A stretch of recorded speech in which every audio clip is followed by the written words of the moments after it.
RTC కార్మికులకి, అధికారులకి, సూపర్వైజర్లకి అందరికీ కూడా స్టాఫ్ అండ్ వర్కర్స్ ఫెడరేషన్ తరఫున నమస్కారం తెలియజేస్తున్నాను. మేము ఈరోజు ఆర్టీసీలో ఉన్న పరిస్థితి మీద ఎలక్ట్రానిక్ మాధ్యమం ద్వారా మీ అందరినీ కలుసుకోవాలని, కొన్ని అభిప్రాయాలని మీ దృష్టికి తీసుకొచ్చి మీ అభిప్రాయాలను కూడా ఆలోచించాలని చెప్పి కోరడం కోసం ఈ చిన్న ప్రయత్నాన్ని మేము చేస్తున్నాం. ఈరోజు ఆర్టీసీ పెద్ద ప్రమాదాన్ని ఎదుర్కొంటుంది. ఈ మాట ప్రభుత్వాలు కూడా చెప్తున్నాయి, కార్మిక సంఘాలు అందరూ చెప్తున్నారు. ఎదుర్కొన్న ప్రమాదాల పట్ల మనకు ఒక అవగాహన కూడా ఉండాల్సిన అవసరం ఉంది. కేంద్ర ప్రభుత్వం గత 3 సంవత్సరాలుగా ఎంవీ యాక్ట్ అమెండ్మెంట్ బిల్లు ముందు ఆర్టీఎస్ బిల్లు పేరుతో తీసుకొచ్చింది. ఆ తర్వాత మనం జరిపిన అనేక పోరాటాల వల్ల 3 సార్లు జాతీయ సమ్మెల వల్ల ఆ యొక్క బిల్లుని ఏదైతే ఉందో రూపం మార్చి ఎంవీ యాక్ట్ అమెండ్మెంట్ బిల్ పేరుతోటి ముందుకు తీసుకొచ్చింది. దానికి వ్యతిరేకంగా కూడా సంవత్సరాల కాలంగా మనం అనేక ఆందోళనలు ఐక్యంగాను విడివిడిగాను జరిపాం. ఆ సమ్మెల పాత్రలో కానీ పోరాటాల్లో స్టాఫ్ అండ్ వర్కర్స్ ఫెడరేషన్ ఒక కీ రోల్ని పోషించిన అంశం కూడా మీ అందరూ గమనించారు. మన ప్రయత్నం ఎంత మేరకు ఫలించింది అని అంటే అనేక దేశవ్యాప్తంగా అనేక రాష్ట్రాల్లో మన దగ్గర కూడా విస్తారమైన సమ్మెలకి ప్రతిఘటన జరిగినప్పటికీ కూడా మన కేంద్రంలో పరిపాలిస్తున్న బీజేపీ ప్రభుత్వం దాన్ని ముందుకు తీసుకెళ్లడం కోసమే ప్రయత్నం చేసింది.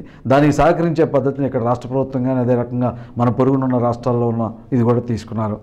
ఏదైతే ఇటీవలనే పార్లమెంట్లో లోక్సభలో ఆ బిల్లు ఆమోదం పొందింది, రాజ్యసభలో పెట్టడం కోసం ప్రయత్నం చేస్తే అక్కడ సిపిఎం పార్టీ ఎంపీలుగా ఉన్న సీతారాం యేచూరి, అదే రకంగా సిఐటి అఖిల భారత కార్యదర్శి ఎంపీ రాజ్యసభ తపన్ సేను అడ్డం పట్టడంతో ఇవాళ రాజ్యసభలో ఆ బిల్లు ఆమోదం కాకుండా పోయింది. రేపు ఇవాళ 17వ తారీఖు నుంచి ప్రారంభం కాబోయే రాజ్యసభలో కూడా దీన్ని ప్రవేశపెట్టడం కోసం ప్రయత్నాలు జరిగే ప్రమాదం ముందుంది. అందుకని ఈ బిల్లు వస్తే ఏం జరుగుద్ది అని అంటే కేరళ ముఖ్యమంత్రి మాటల్లోనే మనం చెప్పాలంటే నిన్ననే 6వ తారీఖున ఆయన అక్కడ కేరళ ఆర్టీసీ ఎండీని పిలిచి ఎంవీ యాక్ట్ అమెండ్మెంట్ బిల్ అంటూ కనుక ఆమోదం పొంది అది కనుక చట్టరూపం ధరిస్తే భారతదేశంలో ఉన్న 57 ఆర్టీసీలో ఏ ఒక్క ఆర్టీసీ కూడా తన సర్వీసులను నడపలేదు. కాబట్టి దీనికి సంబంధించిన మొత్తం అన్ని అంశాలని పరిగణనలో తీసుకుని దీని ఆందోళనకి దీన్ని ఏ రకంగా ఎనిక్కి కొట్టాలి, దీని అభ్యంతరాలకు సంబంధించింది కూడా తయారు చేయండి అని చెప్పి కూడా ఆదేశించినట్టు వచ్చింది. బహుశా దేశంలో మొట్టమొదటి ముఖ్యమంత్రి పినరయి విజయన్ అయి ఉంటాడు ఈ బిల్లుకి వ్యతిరేకంగా మొత్తం ప్రభుత్వ యంత్రాంగాన్ని కదిలించే ప్రయత్నం చేయడం అనేది. ఆయన చెప్పిన మాట అక్షరాల వాస్తవం అనేది మనందరికీ కూడా అర్థమవుతోంది.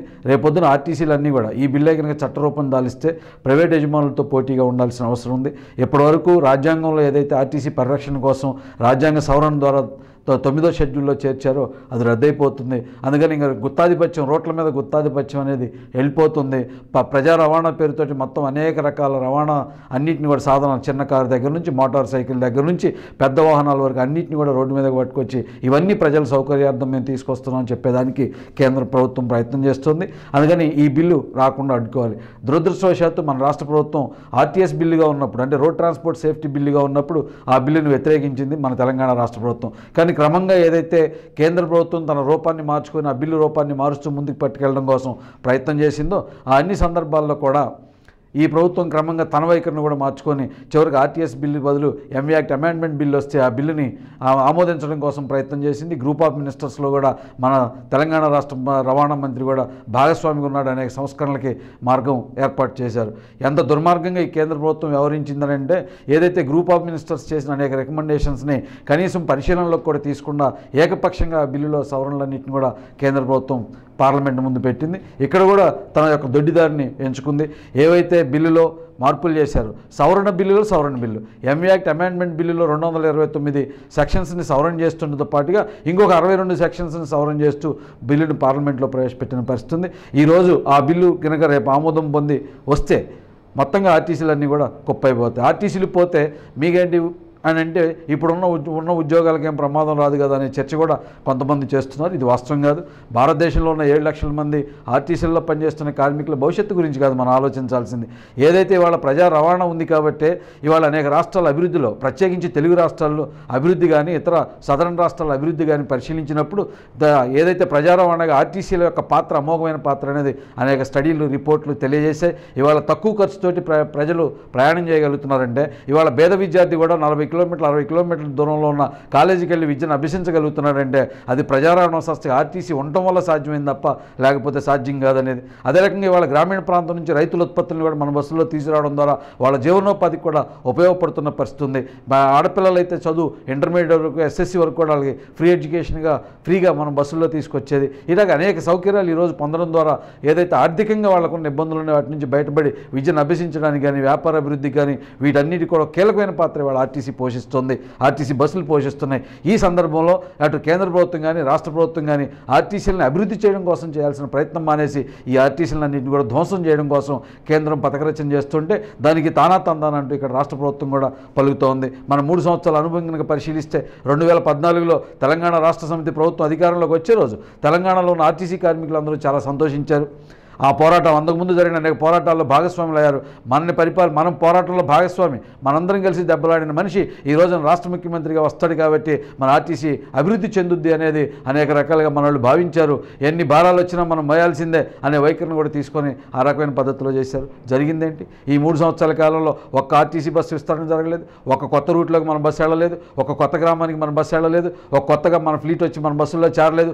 పైగా చేరకపోగా ఇవాళ ప్రైవేటు బస్సు యజమానుల యొక్క లాభాల కోసం ఈరోజు ఆర్టీసీ వ్యవస్థని పంపుతున్న పరిస్థితి ఉంది. ఈ ప్రభుత్వం అధికారంలోకి వచ్చినాడు 2014లో సుమారు 1000 బస్సులు అద్దె బస్సులు ఉంటే ఈరోజు 2500 అద్దె బస్సులు పెరిగినాయి. అంటే 1500 బస్సులు ఈ 3 సంవత్సరాల కాలంలో అద్దె బస్సులు పెరిగాయి. అద్దె బస్సులు పెరిగితే ఆర్టీసీలో ఉద్యోగాలు పోతాయి. ఇవాళ ఆర్టీసీ డ్రైవర్లు అందరూ ఎక్స్ అయిపోయారు. ఫైర్ డిపార్ట్మెంట్కి కూడా 110 మందిని పంపించే పరిస్థితి. ఇంకా అనేక మంది డిపోలలో సెలెక్ట్ అయ్యి ఉద్యోగాలు ఉండి ఒరిజినల్ సర్టిఫికేట్స్ అన్ని ఆర్టీసీ దగ్గర పెట్టుకొని కూడా వాళ్ళ యొక్క ఉద్యోగం రాకుండా ఈరోజు చాలా ఇబ్బందులు పడుతున్న పరిస్థితి అనేక జిల్లాల్లో మనం కంటి చూపుగా చూస్తున్నాం. అదే సేమ్ టైం ఇంకొక పరిస్థితి కూడా ఉంది. అవసరమైన సిబ్బంది కూడా లేకుండా కండక్టర్లు డ్రైవర్లు అవసరమైనంత మంది లేక సర్వీసులు ఆపరేట్ చేయడంలో ఉన్న వాళ్ళ మీద భారాలు పెంచుతున్న పరిస్థితి తప్ప రిక్రూట్మెంట్స్ లేని పరిస్థితి ఉంది. గత సంవత్సరంన్నర నుంచి ముఖ్యమంత్రి దగ్గర నుంచి మంత్రుల దాకా కింద దాకా ఆర్టీసీ అధికారుల దాకా 350 కోట్లు పెట్టి మేము 1500 బస్సులు కొంటున్నామని చెప్పారు. కానీ 1500 బస్సులు ఎన్ని బస్సులు రోడ్డు మీదకి వచ్చాయి, ఎన్ని బస్సులు కొన్నారు, ఎన్ని బస్సులు ఏమవుతాయి అనే దానికి ఎక్కడా లేకుండా ఉంది. మన ఆపరేషన్ ప్రకారం చూస్తే రోజుకు 33 లక్షల కిలోమీటర్లు తిరుగుతున్న సందర్భంలో రోజుకు 3 బస్సులు స్క్రాప్ కావాలి. అంటే ఒక సంవత్సరంలో సుమారు 1200 బస్సులు స్క్రాప్ అయిపోతాయి. అంటే ఒక్క సంవత్సరానికే మనకి 1200 కొత్త బస్సులు రీప్లేస్మెంట్ బస్సెస్ కావాలి, ఆర్గ్యుమెంటేషన్కి కాదు. కానీ ప్రజలు చూస్తే 12% పెరుగుతారనేది అంచనా. అంటే మన ఆపరేషన్ ప్రతి సంవత్సరం 12% విస్తరించుకుంటూ వెళ్లాల్సిన అవసరం ఉంది. కానీ ఈ 3 ఏళ్లలో స్టాగ్నేట్ అయిపోయి ఎక్కడిదక్కడే ఉండి ఇంకా కుచించుకుపోయింది తప్ప పెరగలేదనేది కనబడుతూ ఉంది. ఈ ప్రభుత్వం వచ్చినాడు 10,600 బస్సులు 17,700 బస్సులు ఉంటే ఈరోజు అది 10,300 బస్సులకే పడిపోయింది. ఆ రోజు 9,150 గ్రామాలకి రోడ్లలో మన బస్సు ఆపరేట్ చేస్తుంటే ఈరోజు 8,700 గ్రామాలకి మన బస్సులు ఆపరేషన్ జరుగుతుంది. అంటే ఏం తెలియజేస్తుంది? ఇదంటే ఆర్టీసీని విస్తరించాల్సిన దగ్గర, ప్రజల అవసరాలు పెరుగుతున్న కొద్దిగా తీసుకెళ్లాల్సిన దగ్గర ఈ ఆర్టీసీని విస్తరించకుండా ప్రభుత్వం అడ్డుకుంటోంది. అటువంటి దానికి నిధులు లేని పద్ధతిలో ఇవాళ ఆర్టీసీ కొత్త బస్సులు కొనగలిగే పరిస్థితి కూడా లేకుండా ఉంది. మేము ఇస్తున్నామని ప్రభుత్వం చెప్తోంది, కానీ ఆచరణలోకి వచ్చేసరికి అది కార్యరూపం దాల్చకుండా ఇవాళ ఆర్టీసీ అంత సింక్ అవుతున్న పరిస్థితి కూడా ఉంది. అందుకని రేపు కనుక ఎంవీ యాక్ట్ అమెండ్మెంట్ బిల్లే కనుక రేపు రాజ్యసభలో కూడా ఆమోదం పొంద చట్టరూపం దాలిస్తే అది మొత్తం ఆర్టీసీలేక వైండప్ పోయే పరిస్థితి. ప్రజలు ఏవైతే ఇవాళ స్వాతంత్రం వచ్చిన తర్వాత వాళ్ళ అవసరం కోసం ప్రభుత్వాల బాధ్యతగా ప్రజా రవాణాను తీసుకున్నారో దాని నుంచి తప్పుకోవడం కోసం ఇవాళ కుట్ర జరుగుతోంది. ఈ కుట్ర ప్రజలకు అర్థం కావట్లేదు ప్రస్తుతం. అందుకని ఆర్టీసీ కార్మికులుగా మనం ఏ సంఘం వెనకాల ఉన్నప్పటికీ కూడా ఇవాళ ఆర్టీసీని పరిరక్షించుకోవడం కోసం పోరాటం అని అంటే మన ఉద్యోగాల కోసం పోరాటం కాదు, ఈ సంస్థ అభివృద్ధి కోసం ఇవాళ ఈ రాష్ట్ర ప్రజలు ఏదైతే దానికి తోడ్పడ్డారో వాళ్ళ ప్రయోజనాలు కాపాడే పోరాటంగా కూడా ఇది మారాల్సిన అవసరం ఉంది. అందుకని నేను ప్రతి డ్రైవర్ కండక్టర్లందరికీ కూడా నేను మనస్ఫూర్తిగా మా సంఘం నుంచి విజ్ఞప్తి చేస్తున్నాం. మనలో బస్సుల్లో ఈ రాష్ట్రంలో ఉన్న వాళ్ళలో రోజుకి 1/300 మంది అంటే 33% మంది రోజు మన బస్సుల్లో ఉంటారు. ఒక్క 5 నిమిషాలు ఈ సంస్థ ఏమైపోతుందో, ఈ సంస్థ పోతే వచ్చే నష్టం ఏంటో ఆ ప్రజలకు కనుక తెలియజేయగలిగితే ఆ ప్రజలు ఈరోజు మన పక్కన నిలబడితే ఖచ్చితంగా ఈ సంస్థని కాపాడుకునేదానికి అవకాశం ఉంది. ఆ రకంగా చేయొచ్చు. ఇటీవల నేను తమిళనాడు చూసి వచ్చాను. తమిళనాడులో 3 రోజులు సమ్మె జరిగింది. అక్కడ కామ్రేడ్స్ని అడిగాను నేను, ఏంటి మీ సమ్మె ఎట్లా విజయం సాధించిందంటే మొత్తం ఈ రాష్ట్రంలో ఉన్న ప్రజలందరూ కూడా ఆర్టీసీ కార్మికుల పక్షాన్ని నిలబడ్డారు, ప్రభుత్వాన్ని బోన్లో నిలబెట్టారు. అందుకని ఆ ప్రభుత్వం దిగిరాక తప్పలేదని చెప్పి అక్కడున్న కార్మిక సంఘాలన్నీ కూడా చెప్పాయి. చరిత్రలో ఎన్నడూ లేని విధంగా తమిళనాడులో అధికార పార్టీకి ఉండే కార్మిక సంఘం ఎప్పుడు సమ్మెలో ఉన్న అనుభవం గతంలో ఎన్నడూ లేదు. కానీ ఈసారి అధికార పార్టీకి సంబంధించిన కార్మిక సంఘం కూడా ఆ ప్రభుత్వానికి వ్యతిరేకంగా ఐక్య కార్యాచరణలోకి రావడం వల్ల 98% మొత్తం అంతా కూడా సమ్మె జరిగింది. ఆ ప్రభుత్వం దిగి వచ్చి వాళ్ళకి ఇచ్చింది. వాళ్ళు చెప్తున్న ఒకే ఒక్క మాట, మేము ప్రజలతో ఉన్నాం, ప్రజలు మాతో ఉన్నారు, అందుకని మా పోరాటం విజయం సాధించిందని. ఇది మనకి ఆదర్శంగా ఉండాలనేది కూడా స్టాఫ్ అండ్ వర్కర్స్ ఫెడరేషన్గా మేము కార్మికులందరికీ కూడా విజ్ఞప్తి చేస్తూ ఉన్నాం. ఆ రకంగా మనం తెలియజేయడం ద్వారా ముందు మన సంస్థ రక్షణ, మన ఉద్యోగాలతో, మన కుటుంబాలతో పాటు ప్రజలందరూ బాగుండి ప్రజలందరికీ సౌకర్యం ఉంటే మన సంస్థ అభివృద్ధి సాధ్యం ఉంది. అందుకని ఈరోజు ప్రజలు ఒత్తిడి చేయాల్సిన అవసరం ఉంది. ఆర్టీసీని పరిరక్షించాలని ప్రజల నుంచి కూడా ఒత్తిడిని ప్రభుత్వాల మీద తీసుకురావాల్సిన అవసరం ఉంది. అందుకని అక్కడ నేను పరిశీలించాం. తమిళనాడులో పరిశీలిస్తే 500 మంది ఉన్న గ్రామానికి ఖచ్చితంగా బస్సు చేయాలనే రూల్ అక్కడ తమిళనాడులో ఉంది. కానీ మన దగ్గర 1000 మంది, 1500 మంది, 2000 మంది ఉన్న గ్రామానికి కూడా ఈరోజు మన బస్సు సౌకర్యం ఇవ్వకుండా ఆపేస్తున్నారు. బస్ పాసులు వస్తే రియంబర్స్మెంట్ వస్తుంది కాబట్టి దాని వరకు ఒక బస్సు వేయడం, ఒక ట్రిప్పే, పొద్దున 9ంటికో 8ంటికో ఒక ట్రిప్ వేసి ఆ గ్రామానికి కూడా మేము బస్సు వేసామని చెప్పి చెప్తున్నారు తప్ప అక్కడుండే గ్రామ ప్రజలకు కానీ ఆ దారిలో ఉన్న వాళ్ళందరినీ కూడా ప్రైవేట్ ట్రాన్స్పోర్ట్కి, ఆటోలకి, వాటన్నిటికీ వదిలేస్తున్న పరిస్థితి కూడా మన కళ్ళ ముందు కనబడుతుంది. అందుకని ఈ వ్యవస్థ మారాలి అని అంటే మనమేదో మన డిమాండ్ల వరకే, మన వరకే ఆలోచించి మా జీతం ఏంటి, మా తిండి ఏంటి, మాకు వచ్చే ఇన్సెంటివ్ ఏంటి, మాకు వచ్చే డిఏలు ఏంటి, వీటికే పరిమితమై ఉండటం కాదు. దానికి బయట కూడా మనం ఆలోచించాల్సిన అవసరం ఉంది. ప్రజలతో మమేకం కావాల్సిన అవసరం ఉంది. అప్పుడు మాత్రం ఇవాళ కేంద్రం తీసుకొస్తున్న బిల్లులకు వ్యతిరేకంగా మనం పోరాటానికి సాధ్యం అవుతుంది. ఇవాళ ఒక ఎంఈ యాక్ట్ అమెండ్మెంట్ బిల్లే కాదు, మనందరి దృష్టిలో ఉండాల్సింది. మనం ఈ ఆర్టీసీలోకి రాకముందు మన పూర్వీకులు అనేక దెబ్బలాడి అనేక చట్టాలను తీసుకొచ్చారు. ఇవాళ కేంద్ర ప్రభుత్వం ఒక కలంపోటుతో ఈ చట్టాలన్నింటినీ నిర్వీర్యం చేసేదానికి ప్రయత్నం చేస్తుంది. దానికి వ్యతిరేకంగా దేశవ్యాప్తంగా కార్మిక వర్గం ఎప్పటివరకు 17 సార్లు సమ్మెలు చేశారు. రేపు కూడా మరో సమ్మెకి భారతదేశం అంతా సమాయత్తం కాబోతోంది. అందుకని కార్మిక సంఘాలు ఇవాళ కార్మిక సంఘాల అఫిలియేషన్స్ని, అనుబంధాలని కాదని చెప్పి మొత్తం ఇవాళ పాలసీస్కి వ్యతిరేకంగా జరిగే పోరాటంలో మమేకం కావాల్సిన అవసరం ఉంది. ఈ వైపు ఆలోచించాలనేది మేము మొదటిగా మీ అందరినీ విజ్ఞప్తి చేస్తున్నాం. అందుకని ఆలోచించాలని కూడా అన్ని కార్మిక సంఘాలను కూడా మేము కోరుతున్నాం. వాళ్ళు కూడా ఈ వైపు ఆలోచన చేయాలని కూడా మేము కోరుతున్నాం. ఇక రెండోది, ఇవాళ ఆర్టీసీ అధికారుల వ్యవహార శైలికి సంబంధించి కానీ లేదా చేస్తున్న విధానం, ఈ ప్రభుత్వం అధికారంలోకి వచ్చిన తర్వాత 2015 మే 13వ తారీఖు వేతన ఒప్పందం జరిగిన సందర్భంలో ముఖ్యమంత్రి చాలా స్పష్టంగా చెప్పాడు, ఒక డైరెక్షన్ ఆయన చెప్పాడు. ఇక ముందంతా కూడా మీరు అంతర్గత వనరుల ద్వారానే మీరు చేసుకోవాలా, మీరు లాభాల్లోకి రావాలా, లాభాల్లోకి వస్తేనే మేము మీ సంస్థని ఆలోచిస్తామని. అట్లాగే 2016 జూన్ 16వ తారీఖున ఒక సమీక్ష చేస్తూ మీరు కార్మిక సంఘాల కింద అడ్డుపడితే, కార్మిక సంఘాల కింద విధానాలను అమలు చేయడం కోసం అడ్డుపడితే, మీరు ప్రభుత్వానికి సహకరించకపోతే మేము ఆర్టీసీని వదిలేసుకుంటాం తప్ప ఆర్టీసీని నడపని చెప్పి బెదిరింపులకు కూడా ఈ ప్రభుత్వం దిగింది. సిఐటియు, ఏఐటీసీ నాయకత్వంలో ఒక సమ్మె చేయడం ద్వారా జూన్ 26వ తారీఖు సమ్మె నిర్వహించడం ద్వారా ఆ ప్రభుత్వాన్ని కూడా అంత మొరటుగా మాట్లాడిన ప్రభుత్వం కూడా దిగొచ్చి 350 కోట్ల రూపాయలు ఆర్టీసీకి తక్షణ సాయం అందిస్తానని చెప్పి చెప్పాల్సిన పరిస్థితి వచ్చింది. కానీ నేను చెప్పదలుచుకుంది ఇక్కడ ప్రభుత్వం యొక్క వైఖరికి సంబంధించిన అంశం మనందరం గమనంలో ఉంచుకోవాలి. ప్రభుత్వం ఏం చెప్తోంది, మీరు 44% ఇచ్చాం కాబట్టి 88% పనిచేయాలని చెప్పి ముఖ్యమంత్రి చెప్పారు. ముఖ్యమంత్రే కాదు, మంత్రులు హరీష్ రావు, ఈటెల రాజేంద్ర గారు, ఇట్లాంటి వాళ్ళందరూ చెప్పారు. దురదృష్టవశాత్తు మనకు నాయకత్వం ఇస్తున్న మన కార్మిక సంఘాలు కూడా ఇవే మాటలు చెప్పి 44% వచ్చిన తర్వాత 88% పనిచేయాల్సిందేనని చెప్పారు.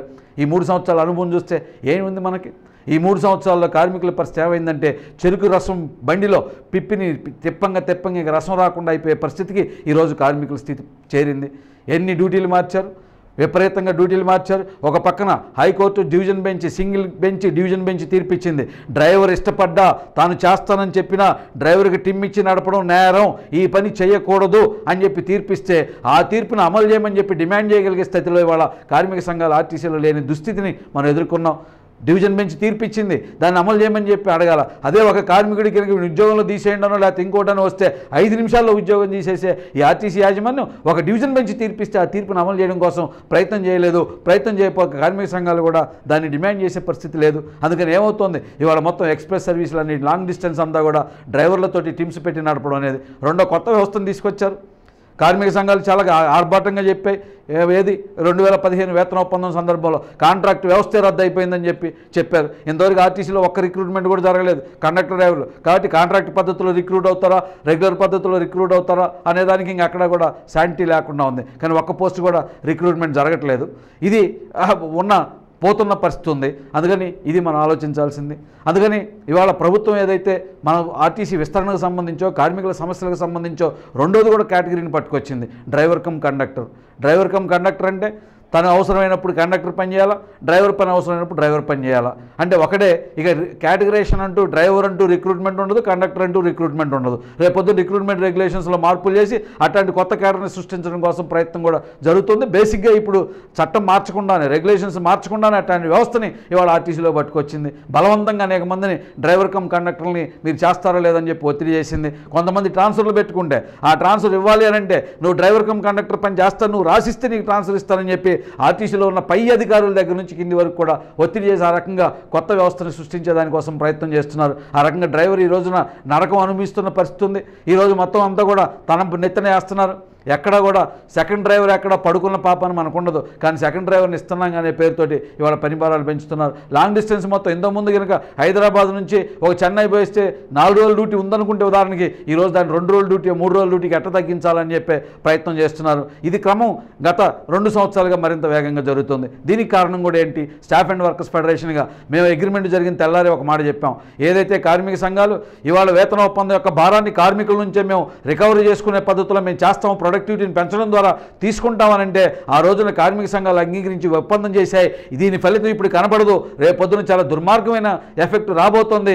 అందుకని ఇవాళ 44% పెరిగిందా లేదా అనేది ముఖ్యమైన సమస్య కాదు. ఈ 44% అనుభవించగలిగే పని పరిస్థితులు ఉన్నాయా లేవా అనేది ఆలోచించాల్సిన అవసరం ఉందని చెప్పి మేము మే 16వ తారీఖు విడుదల చేసిన కరపత్రంలో 2015లో విడుదల చేసిన కరపత్రంలో చెప్పాం. అది అక్షరాలు ఈరోజు రుజువు అవుతోంది. 44% వచ్చింది, అంత తిన్నారు ఏముంది పక్కన పెట్టేస్తే ఈరోజు పని భారాలు భరించలేని పరిస్థితుల్లో పోతూ ఉన్నాయి. ఒక్కరోజు సెలవు దొరికే పరిస్థితి లేదు, ఒక్కరోజు వాడు ఆరాంగా డ్యూటీ చేయగలిగే పరిస్థితి లేదు, అసలు డిపోలలో మార్చని డ్యూటీ లేదు. ఈవెన్ డ్రైవర్ కండక్టర్ల చార్ట్ని సక్రమంగా వేయండి అని కూడా పెద్ద ఎత్తున పోరాటాలు చేస్తే తప్ప ఏయిన పరిస్థితి ఉంటుంది. నిర్బంధం విపరీతంగా పెరుగుతోంది, ఒక్కరోజు సెలవు ఇచ్చే పరిస్థితి లేకుండా ఉంది. అయ్యా నా భార్య చావు బతుకులో ఉంది, వెళ్ళాలి అని అంటే సచిన తర్వాత బోధులే అన్నంత నిరంకుశంగా కూడా మాట్లాడిన సందర్భాలు ఈ రోజుల్లో ఉన్నాయి. ఎంత భారం పెరిగిందో మనం చెప్పాల్సిన అవసరం లే. మన అన్న మధుసూదన్ రెడ్డి మన మహబూబ్ నగర్, అట్లాగే నల్గొండ డిపో కామ్రేడు విష్ణు, అదే రకంగా ఖమ్మం డిపో కామ్రేడు, వీళ్ళందరూ కూడా ఆన్ డ్యూటీలో జరిపారు. వాళ్ళ త్యాగం ఎంత గొప్పది. వాళ్ళ ప్రాణాలు విడుస్తున్నారని తెలుసు, మరు క్షణాల్లో నా ప్రాణం పోతుందని తెలుసు, కానీ ఆ బస్సుల్లో ప్రయాణం చేస్తున్న 50 మంది ప్రాణాలు భద్రంగా బస్సును ఆపి వాళ్ళ సేఫ్ ప్లేస్లో పెట్టిన తర్వాత మాత్రమే వాళ్ళ ప్రాణాలు విడిచారని అంటే నా డ్రైవర్ సోదరుల యొక్క త్యాగం ఎంత గొప్పగా ఉందో మనకు అర్థమవుతోంది. కానీ అట్లాంటి భారాలు పెరుగుతుంటే పట్టించుకునే పరిస్థితి ఈ రోజున వ్యవస్థ అవుతుంది.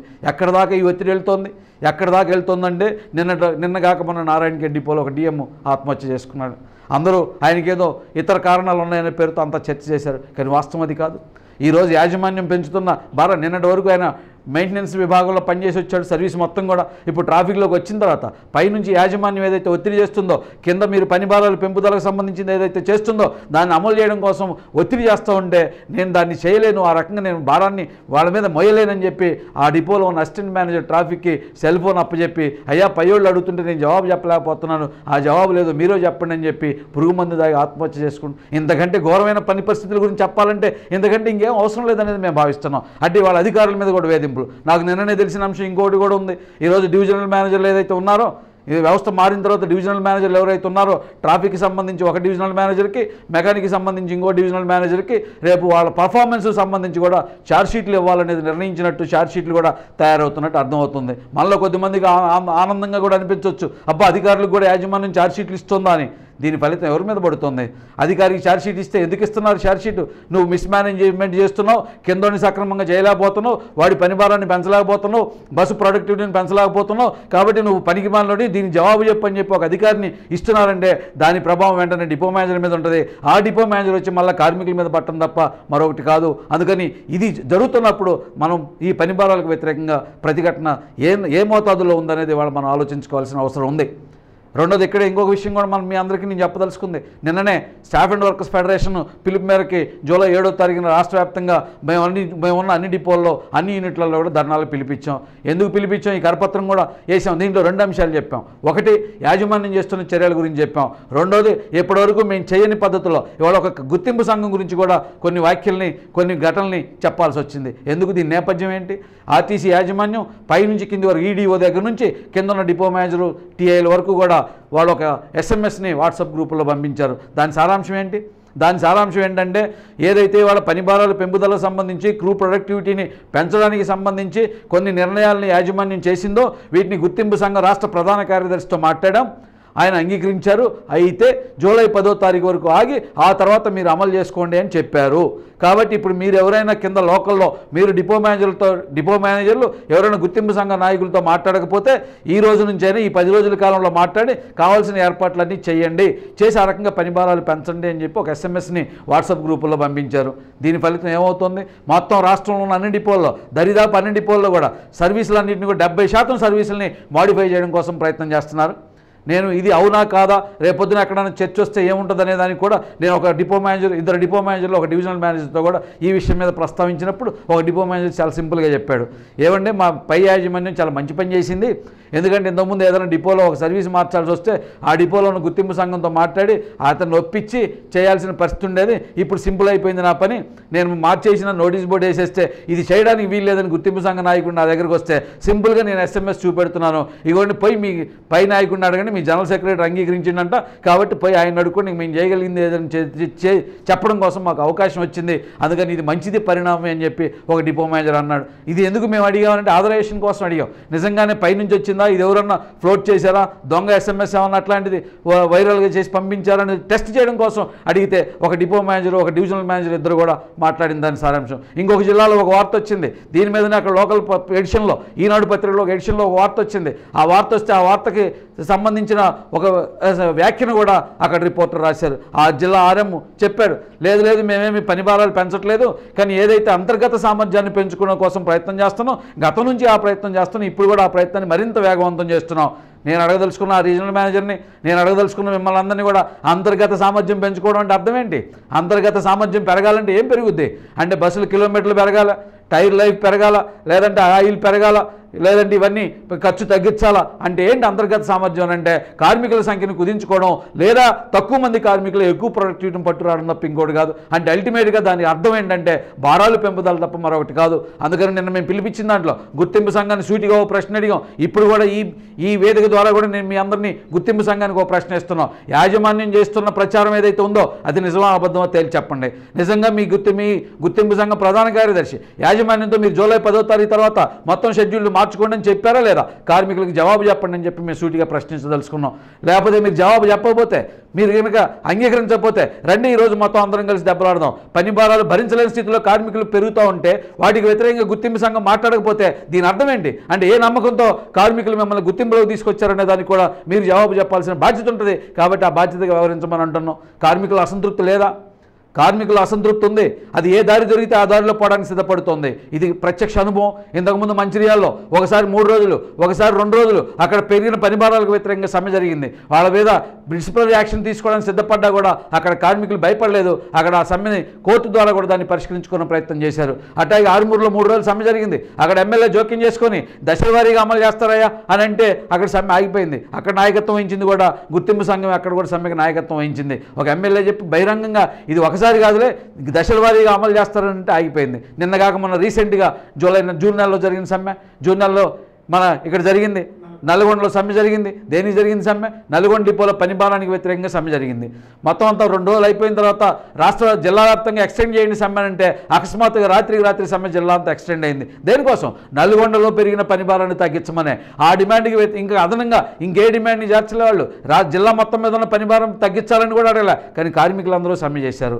స్టాఫ్ అండ్ వర్కర్స్ ఫెడరేషన్ కూడా ఆ సమ్మెలో మధ్య నుంచి సమ్మెలో కూడా భాగస్వామ్యం అయింది. ఎందుకు కార్మికులు సమ్మె చేశారు? ఇది మొత్తం ఆలోచించాలి. కార్మికులు ఆలోచించాలి, నాయకులు ఆలోచించాలి, అదే రకంగా యాజమాన్యం కూడా ఆలోచించాలి. కార్మికులు కోరుకుంది ఏంటంటే ఇప్పుడు తాను అనుభవిస్తున్న బాధకి మార్గం ఏదో ఒకటి దొరకాలా. ఈ పోరాటం ద్వారా తనకు మార్గం వస్తే అవసరమైతే ఏవైపోయినా పర్వాలా, జీతం పైన పర్వాలా, ఏం పైన పర్వాలేదని ఒక తెగింపుతో ఆ సమ్మెలోకి ముందుకు వచ్చాడు. కానీ గుర్తింపు సంఘ నాయకత్వం ఆ తెగింపుని సరైన పద్ధతిలో ఉపయోగించుకున్నందువల్ల సమస్య పరిష్కారం కాలేదు.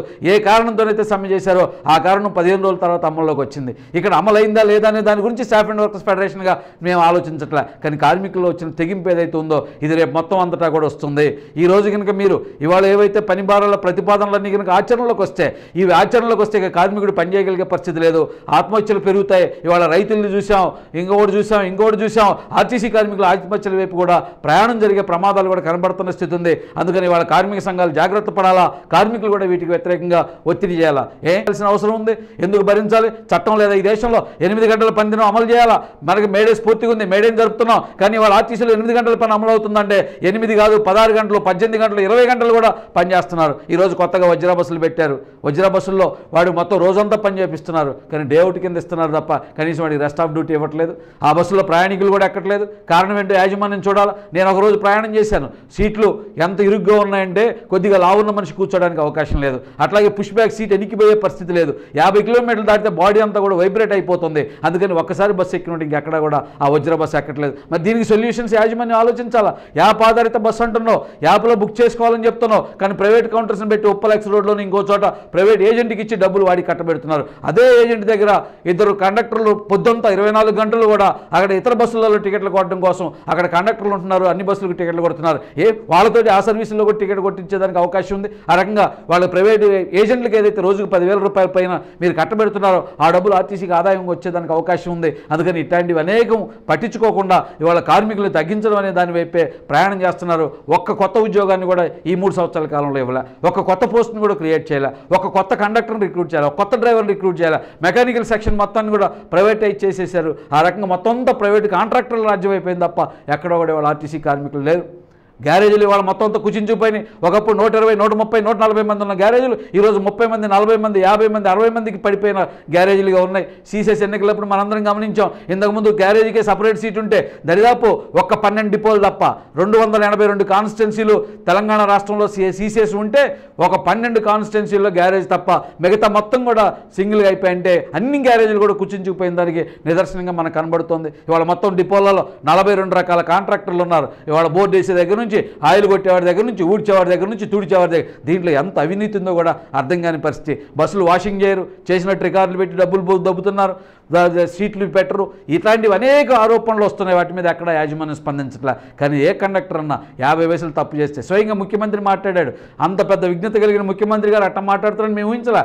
ఈ రోజు కూడా 44% వేతనాలు ఇస్తుంటే రోజుకు 600 మంది ఫ్రాడ్ చేస్తున్నారు, ఉద్యోగాలు పీకేయండి అని చెప్పిన ముఖ్యమంత్రి అని అంటే దీన్ని ఎట్టా అర్థం చేసుకోవాలో కూడా కార్మికులు ఆలోచించాలని చెప్తారు. ఇది పని భారాల పెంపుకు సంబంధించిన దాంట్లో ఉంది. అందుకని ఈరోజు గుర్తింపు సంఘం తను మొత్తం భారాలు ఏవైతే పెరుగుతున్నాయో వాటికి వ్యతిరేకంగా మొత్తం కార్మిక సంఘాలకి కార్మికులకి అందరికీ నాయకత్వం వహించి పోరాటంలోకి ముందుకు వచ్చి దాన్ని అరికడుతుందా లేదా, మొత్తం యాజమాన్యం దయాదాక్షిణ్యానికి వదిలేసి మీ ఇష్టం వచ్చినట్టు చెండాడుకోండి అని చెప్పుదా ఇవాళ ప్రశ్నించాల్సిన అవసరం ఉంది. మొత్తం కార్మికులందరూ కూడా ఈరోజు గుర్తింపు సంఘాన్ని ప్రశ్నించాల్సిన అవసరం ఉంది అనేది నేను ఈ సందర్భంలో చెప్పదలుచుకుంది.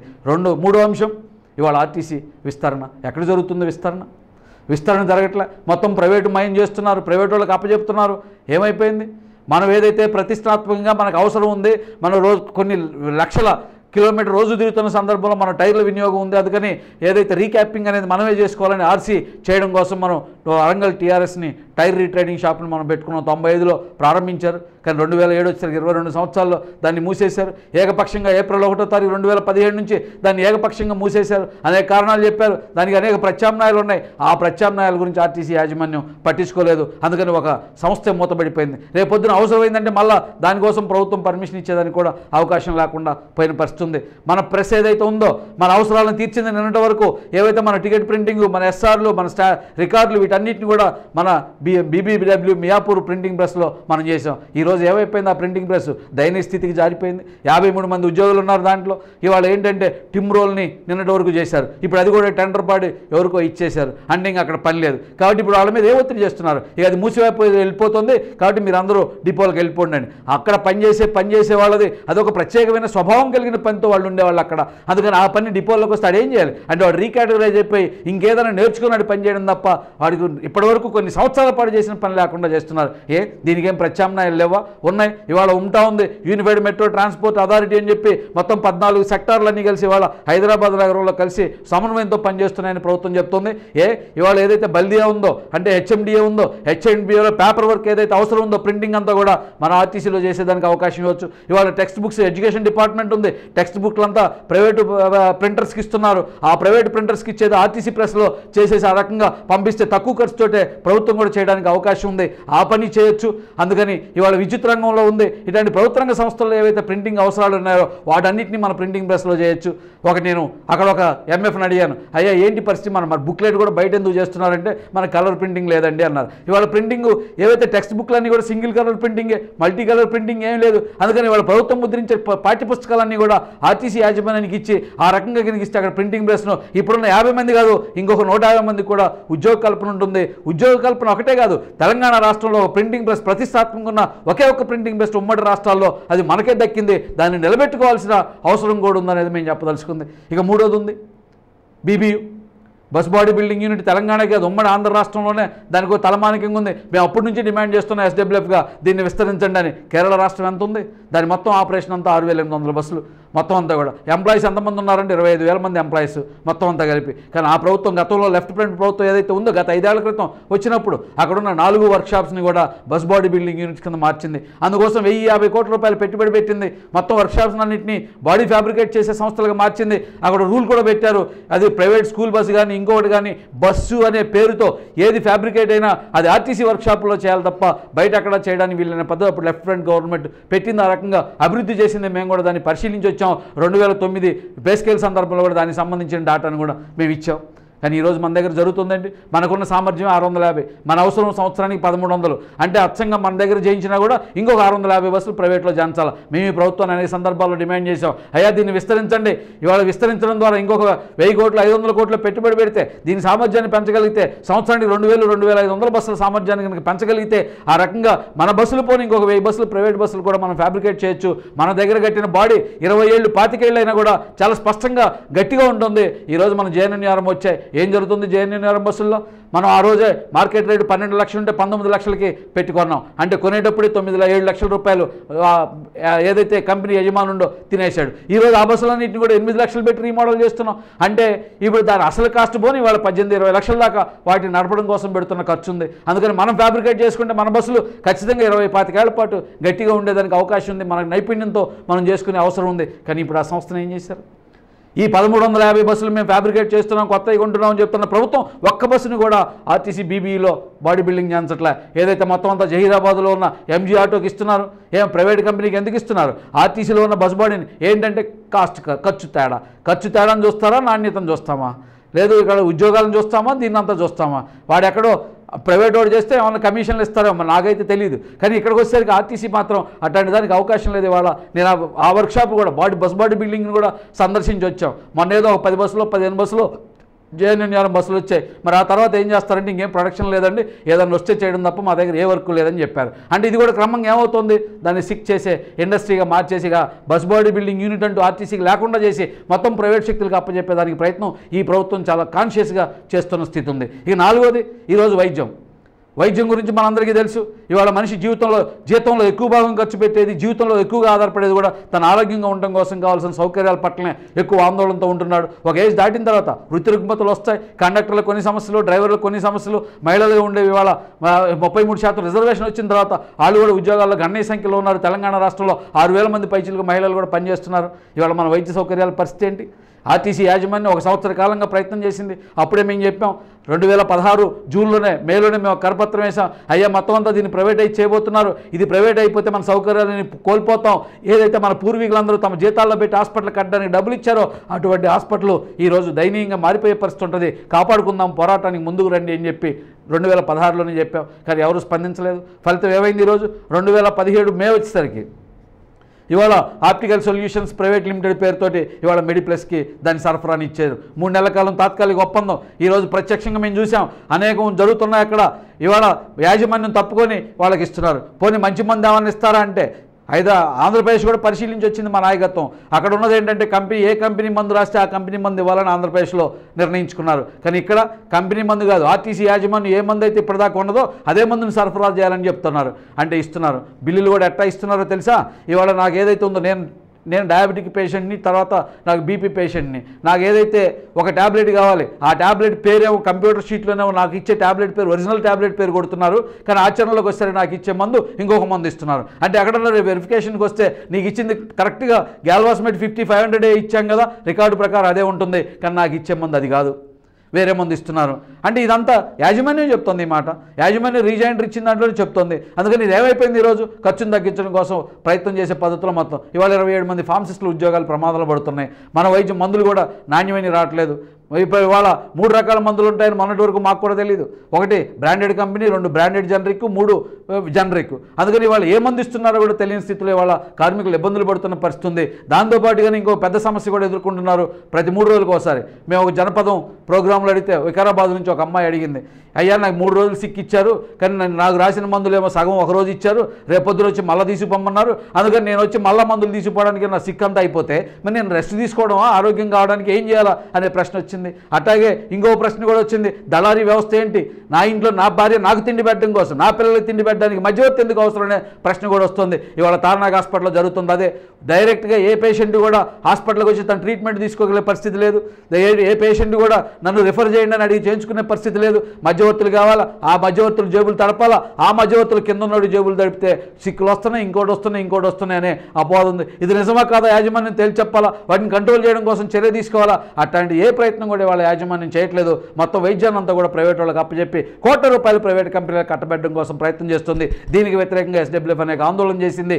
చేయడమే కదా వాళ్ళ జాయింట్ యాక్షన్ కోసం కూడా కొంత ప్రయత్నం చేసింది. ప్రధాన సంఘాలు స్పందించలేదు, కానీ 4 సంఘాలతోటి వచ్చాయి. 5 సంఘాలతో జాయింట్ యాక్షన్ ఏర్పాటైంది. కార్యాచరణ రూపొందించే పనిలో ఉన్నాం. మిగతా సంఘాలు కూడా రావాలంటున్నాం. మేము నిన్న పత్రికల్లో చూసాం, ఎంప్లాయీస్ను కూడా ఇవాళ వైద్యం ప్రైవేటీకరణ అయింది, దానికి వ్యతిరేకంగా మాట్లాడుతూ ఉంటున్నారు. ధన్యవాదాలు, ఎప్పటికైనా నోరెత్తారు, దాని మీద స్పందించారు, కానీ వాళ్ళు కూడా కార్యాచరణలో రావాలంటున్నాం. అదే రకంగా వాళ్ళ రాష్ట్ర గుర్తింపు సంఘం కూడా మార్చి 8వ తారీఖు ఒప్పందం జరిగిన సందర్భంలో ఏం చెప్పారు, తార్నాక్ దాని మీద కూడా కమిటీ వేశారు. ఆ కమిటీలో ప్రధాన కార్యదర్శి ఉన్నాడు, దాన్ని బాగు చేస్తామని చెప్పారు. మార్చి 8 పోయి ఏప్రిల్ 8 పోయింది, మే 8 పోయి, జూన్ పోయి, జూలై వచ్చింది, కానీ ఇంతవరకు దాని మీద ఏ స్పష్టత రాలేదు. అందుకని ఇవాళ ప్రైవేటీకరణకు వ్యతిరేకంగా కూడా మన పోరాటాన్ని ఎక్కుపెట్టాల్సిన అవసరం ఉంది. ఇట్లా చెప్పుకుంటే ఇవాళ కళ్యాణ మండపం తెలంగాణ రాష్ట్రంలోనే కాదు, మొత్తం తెలుగు రాష్ట్రాల్లోనే అత్యంత ప్రతిష్టాత్మకంగా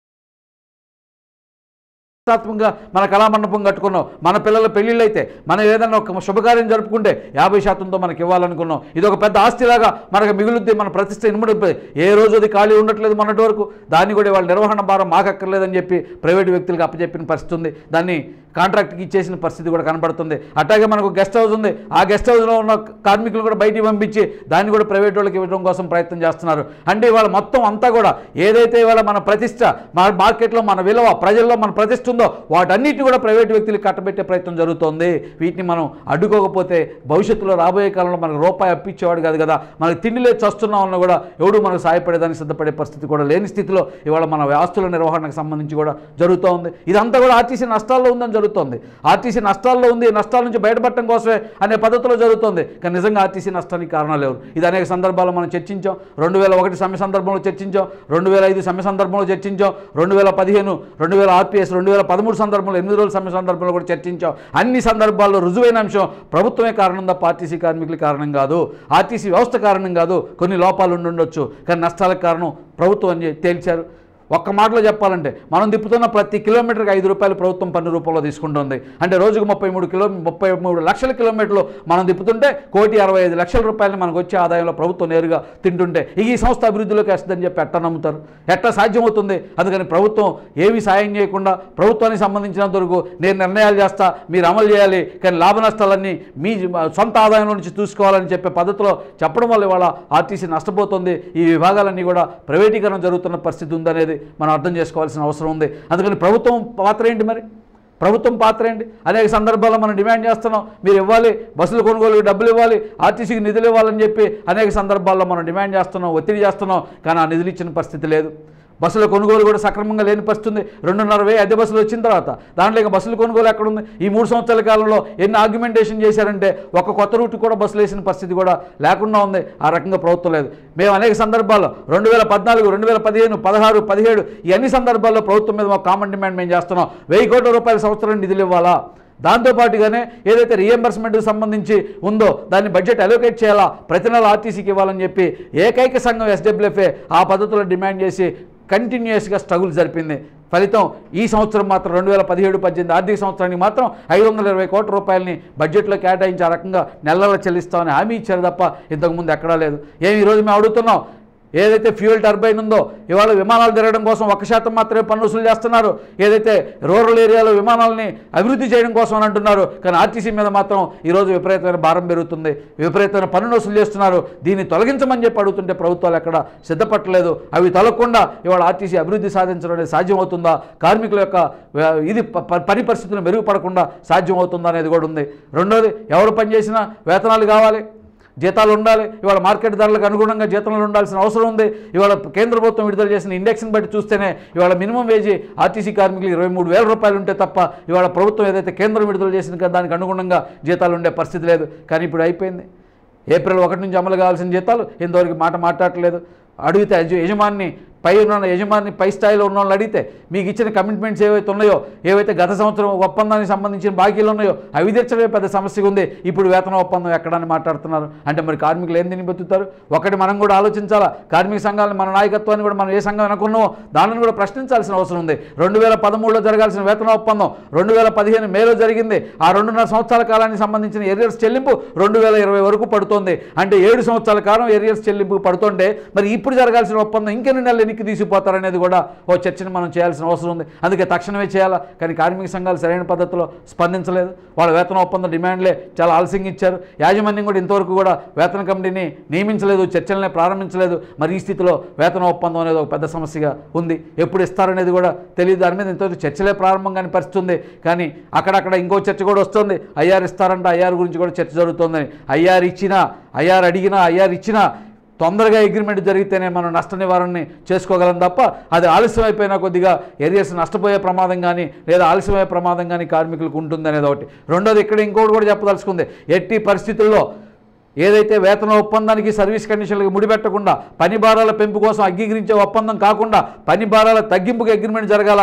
అదే సందర్భంలో వేతన ఒప్పందం అగ్రిమెంట్ కూడా జరగాలనే దాన్ని మనం కార్మికుల్లోకి తీసుకెళ్లడం కోసం కూడా ప్రయత్నం చేయాల్సిన అవసరం ఉందని చెప్పి మేము ఈ సందర్భంలో తెలియజేస్తున్నాం. అందుకని ఈ వైపు నుంచి చూస్తే ఒక పక్కనేమో కేంద్రం దాడి, రెండో పక్కన ఈ ప్రభుత్వం మొత్తం ఆర్టీసీని ప్రైవేటు వ్యక్తులకు అప్పచెప్పేదానికోసం ప్రయత్నం, హైదరాబాద్ నగర రవాణాని జీహెచ్ఎంసీకి అప్పచెప్తామని నిర్ణయం, చట్టం మార్పు ఆ రకంగా దానికి అప్పచెప్పారు. అదే రకంగా ఇవాళ జేఎన్యూఆర్ఎం ప్రాజెక్టు కింద ఏవైతే 3 జోన్లలో ఉన్నాయో ఎస్పీవీలను ఏర్పాటు చేయడం ద్వారా అక్కడుండే అర్బన్ ట్రాన్స్పోర్ట్ అంతా కూడా వాటికి అప్పచెప్పేదానికోసం ప్రయత్నం చేయడం, ఈ అన్ని చర్యలు కూడా మొత్తం ఆర్టీసీని ముక్కలు చేసి ప్రైవేటు వ్యక్తులకు కట్టబెట్టేదానికోసం ప్రయత్నం జరుగుతుంది.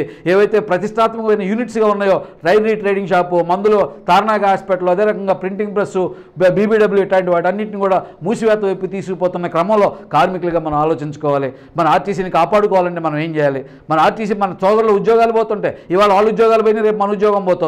గత 1 సంవత్సరం కనుక పరిశీలిస్తే 2016-17 ఆర్థిక సంవత్సరంలో అంటే 2016 ఏప్రిల్ 1 నుంచి 2017 మార్చి వరకు చూస్తే 1649 మంది కండక్టర్ డ్రైవర్లు తగ్గిపోయారు. అంటే రిటైర్ అయిన వాళ్ళ స్థానంలో ఇంకోటి వచ్చేది లేదు, చనిపోయిన వాళ్ళ స్థానంలో ఇంకోటి వచ్చేవాళ్ళు లేడు. కానీ వాళ్ళ ఆ భారం అంతా కూడా మనం కార్మికులు మోయాల్సి వస్తుంటే రేపు రాబోతున్న కాలంలో ఇదే క్రమం కొనసాగితే మరి ఆర్టీసీలో ఉద్యోగాల పరిస్థితి ఏంటి?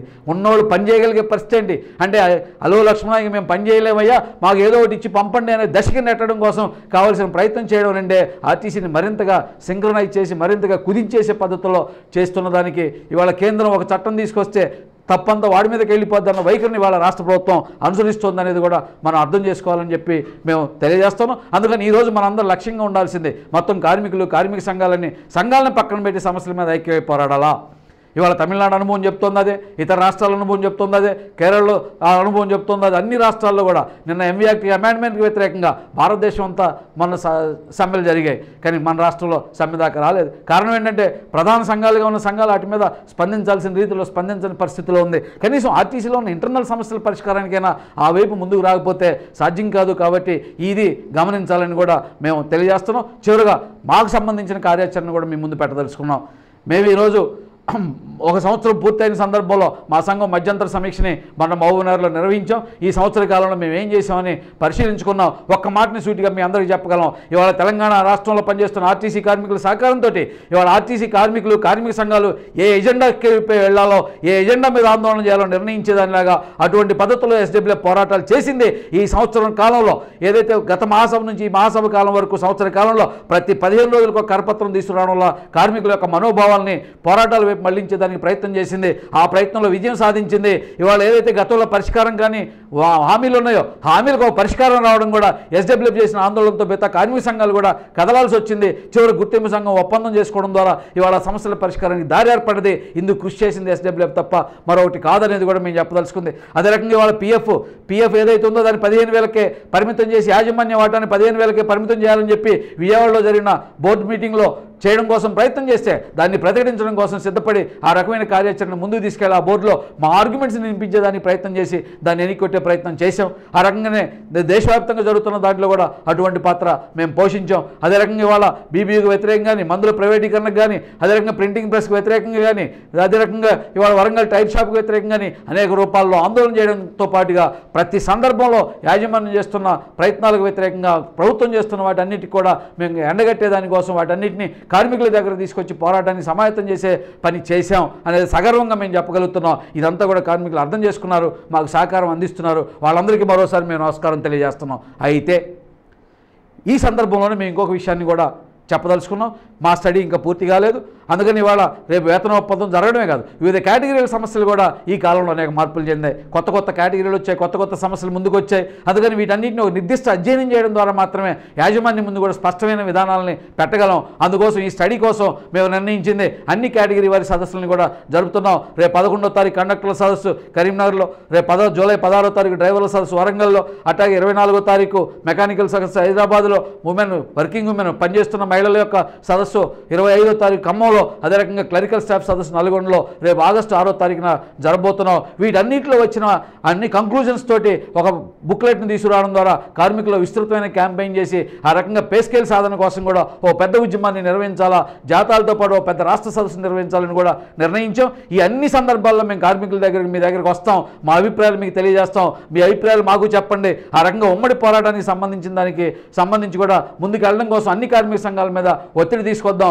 ఇందులో మీరందరూ కూడా మాకు సహకరిస్తారని చెప్పి ఆ రకంగా మా అభిప్రాయాలు ఎక్కడైనా తప్పున్నా లేదు మేము చేస్తున్న దాంట్లో ఎక్కడైనా లోపమన్నా మాకు సకాలంలో మా దృష్టికి తీసుకురావడం ద్వారా మమ్మల్ని సరిచేయడంతో పాటు ఆర్టీసీ కార్మికోద్యమం ఒక సరైన దిశలో ప్రయాణం చేయడానికి ఆర్టీసీ కార్మికులందరూ సహకరించాలని చెప్పి కోరుకుంటూ ఈ మా ఎలక్ట్రానిక్ మాధ్యమం ద్వారా మీ దగ్గరకు వచ్చే ప్రయత్నం చేశాం. దీని మీద కూడా మీ అభిప్రాయాలను మాకు తెలియజేయాలని చెప్పి మనస్ఫూర్తిగా కోరుకుంటూ నమస్కారం తెలియజేస్తున్నాను.